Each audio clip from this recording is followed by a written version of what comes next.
Sa video na ito, ihahatid ko kayo sa isang kwento ng kababalaghan na naranasan ni Marco sa kanyang dorm noong college. Isang paulit-ulit na panaginip ang bumabagabag sa kanya na tila ba may gustong iparating ang mga nilalang na hindi natin nakikita. Sa kanyang panaginip, may puno na may misteryosong butas at isang duwende na nag-aalok ng kapayapaan kapalit ng paghingi ng tawad. Ano kaya ang magiging desisyon ni Marco? Magsorry ba siya o ipagwalang bahala ang mga babala ng kanyang panaginip? Ako po si Marco. Nung college ako, may naranasan akong nakakatakot sa dorm na tinirhan ko. Hindi ko alam kung may multo ba talaga sa dorm na yon o ako lang yung ginugulo ng multo. Ganito po kasi ang nangyari. Nung unang taon ko sa college, lumipat ako sa isang dorm na malapit sa school. Nung unang gabi ko doon, may napanaginipan ako. May nakikita akong puno na may malaking butas sa gitna. Paulit-ulit kong napapanaginipan yung puno na yon. Hindi ko maintindihan kung ano ba ang ibig sabihin ng panaginip ko. Hanggang sa isang gabi may nangyari. Sa panaginip ko naglalakad ako papunta doon sa puno. Pagdating ko doon, parang may humila sa akin papasok sa butas ng puno. Pagpasok ko doon, biglang nag-iba yung itsura ng paligid. Nakita ko yung sarili ko na nasa bakuran namin. May dalawang bata na naglalaro sa may gilid ng bakuran. Nakilala ko yung mga bata. Ako yon at yung kapatid kong si Marco. Bigla kong naalala yung eksaktong araw na yon. Nung araw na yon, naglalaro kami ni Marco sa may gilid ng bakuran. May nakita kaming punso, sinipa ko yon, tapos biglang umulan. Tumakbo kami ni Marco papasok sa bahay. Pagdating namin sa loob, may nakita kaming maliit na tao na nakatayo sa may pintuan ng kusina. Nagulat ako tapos biglang nawala yung maliit na tao. Kinuwento namin kay Mama yung nakita namin pero hindi naniwala sa amin si Mama. Kinagabihan, nilagnat ako. 3 araw akong nilagnat. Hindi ko makalimutan yung araw na yon kasi yun yung unang beses na nagkasakit ako ng ganon katagal. Sa panaginip ko, bigla kong naalala yung nangyari na yon. Tapos, nagising ako. Pawis na pawis ako. Parang ang init ng katawan ko. Kinabukasan, may lagnat ako. Kinagabihan nakahiga ako sa kama.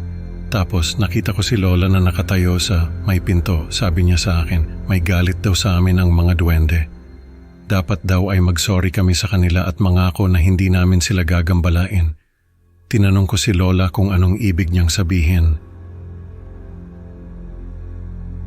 Pero hindi siya sumagot. Nagising ako, panaginip lang pala. Kinuwento ko kay Mama yung napanaginipan ko. Sabi ni Mama, bago raw mamatay si Lola, ay may kinuwento ito sa kanya. May galit daw sa aming mga duwende. Hindi lang daw namin ito napapansin dahil hindi kami nakakaramdam ng mga pagpaparamdam nila. Pero si Lola, ramdam daw niya ang galit ng mga duwende. Kaya pala lagi kaming pinapahiran ni Lola ng mga dahon ng bayabas ay dahil sa mga duwende na yon. Sabi ko kay Mama, baka kaya ako nilalagnat ay dahil sa mga duwende na yon. Kinagabihan, nanaginip ulit ako. Naglalakad ako papunta doon sa puno. Pagdating ko doon, may nakita akong maliit na tao na nakatayo sa may butas ng puno. Nakasuot siya ng malaking sombrero. Sabi niya sa akin, binibigyan daw nila ako ng pagkakataon para mag-sorry sa mga duwende na nagagalit sa amin. Kapalit ng sorry ay ang kapayapaan ng pamilya namin. Nagising ako. Pawis na naman ako. Hindi ko alam kung ano ang gagawin ko. Mag-sorry ba ako sa mga duwende or hindi? Sabi kasi ni Mama, hindi naman kami nagagambala ng mga duwende na yon. Si Lola lang yung nakakaramdam ng mga pagpaparamdam nila. Baka naman wala talagang galit sa amin ng mga duwende na yon. Pakagawa-gawa lang ni Lola ang lahat. Pero paano kung totoo nga ang lahat? Paano kung may galit talaga sa amin ang mga duwende na yon? Paano kung ako ang pinag-iinitan nila ngayon? Naisip ko na baka kaya ako nilalagnat ay dahil sa mga duwende na yon. Baka sila ang nagpaparamdam sa akin ng mga panaginip na yon. Kaya naisip ko na harapin yung duwende at mag-sorry sa kanila. Pero naisip ko rin na baka hindi naman talaga sila nagagalit sa amin. Baka si Lola lang talaga ang nag-iimbento ng lahat. Baka yung panaginip ko ay gawa lang ng imahinasyon ko. Nung mga sumunod na gabi, paulit-ulit kong napapanaginipan yung puno na yon.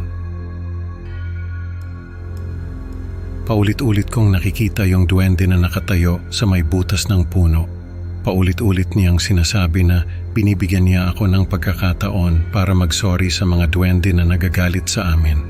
Kapalit ng sorry ay ang kapayapaan ng pamilya namin. Paulit-ulit lang yon. Paulit-ulit din akong nilalagnat.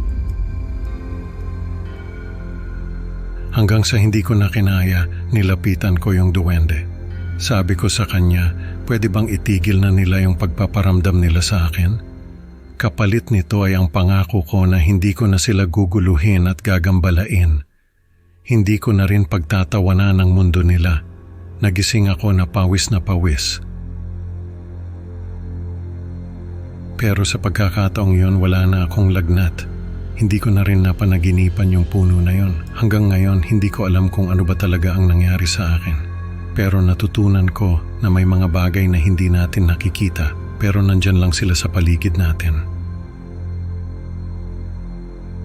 Sa kwento ni Marco, natutunan natin na ang respeto sa hindi nakikitang mundo ay mahalaga para sa ating kapayapaan. Salamat sa pakikinig. Like and subscribe for more creepy Pinoy stories. Hanggang sa susunod na kwento, ingat sa mga duwende.